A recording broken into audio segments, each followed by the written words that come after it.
Good morning guys! Blessed Friday! Kagigising ng inyong kadayana dahil masama ang pakiramdam. And supposed to be guys, may pasok tayo today, pero nag-message na ako sa aking amo dahil sobrang pagod na ng katawan guys. Ang aking mga braso masasakit.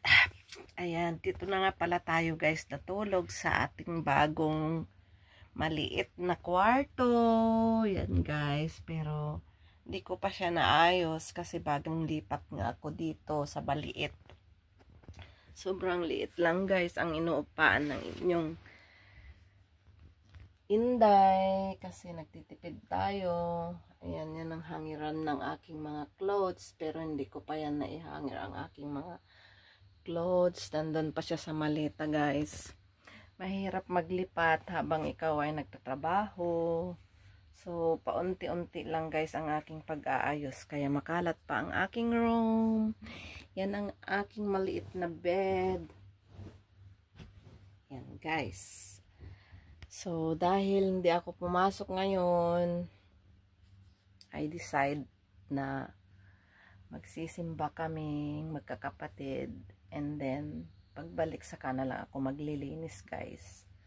So ayan, maliit lang ang aking room. I choose na mag-rent ng maliit lang guys kasi sayang ang pera. Kukuha ka nga ng malaki at magandang room, ubos naman ang sahod mo doon. Kaya okay na to guys kasi mag-isa lang din naman ako. Yan ang aking ibang gamit na ipwesto ko na siya. Although makalat, pasensya na. Yan.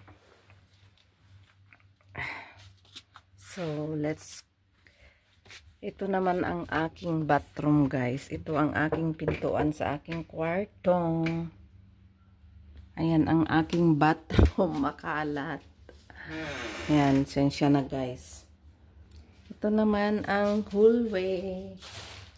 Pailaw tayo. Oh my God. Walang ilaw. Madilim. Yan. Ito naman yung pinaka salas namin. Hi ate. Good morning. Yan si ate. Ayan naman yung mga pinulot kong basura. Ano ba ito ate? Lemon. So, ayan guys, magkakafe muna ang inyong inday. And then siguro mamaya-maya pag maganda ang pakiramdam maglilinis guys.